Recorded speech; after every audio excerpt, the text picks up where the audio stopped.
Alors ici, ce que je vais faire, c'est... Ce que vous pouvez faire aussi, c'est prendre le calque d'arrière-plan et le dupliquer. Il y a plusieurs solutions, en voilà une, pour aller plus loin là-dedans. Donc, arrière-plan copie, je le déplace au-dessus du motif. Et voilà. Donc il recouvre tout, puisqu'il est en mode normal, ça veut dire opaque, et il est à 100% d'opacité. Mais, ici, je vais, sur ce calque du dessus, aller changer le mode. Je peux même mettre rentrer dans le menu, en fait, et passer d'un mode à l'autre, et je vois ce que ça donne.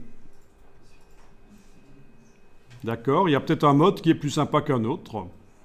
Mais alors, ce qui serait peut-être bien, c'est de faire en sorte que le prêt avec les bestiaux, là, ne soit pas modifié. Et actuellement, ça se modifie parfois, vous voyez.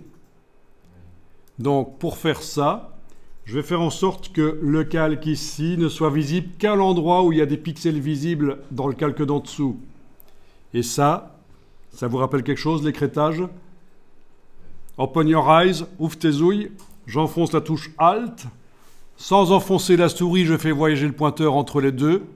Et toujours avec la touche Alt enfoncée, je vais cliquer sans bouger la souris. Voilà. Je répète, j'enfonce la touche Alt. Sans enfoncer les boutons de la souris, je fais voyager entre les deux vignettes. Quand j'ai ce signe spécial qui apparaît, je clique sans bouger la souris. Et on obtient ceci, la petite flèche qui indique que le ciel du dessus, là, n'est visible qu'à l'endroit où il y a des pixels visibles en bas. Et donc maintenant, quoi que je fasse, les moutons d'en dessous sont toujours préservés. Nickel.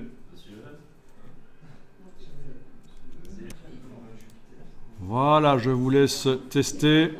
Et en fait, c'est bien la copie du calque d'arrière-plan qu'on a mis au-dessus, pas le calque d'arrière-plan.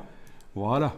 Vous voyez un peu l'idée? C'est juste pour récupérer éventuellement le ciel, pour qu'il modifie l'intensité du motif d'une manière ou d'une autre. C'est des petits tests comme ça peut être sympa. Voilà. Ça peut être très sympa et c'est vite fait. Enregistrez le fichier quand vous avez réussi à faire ça.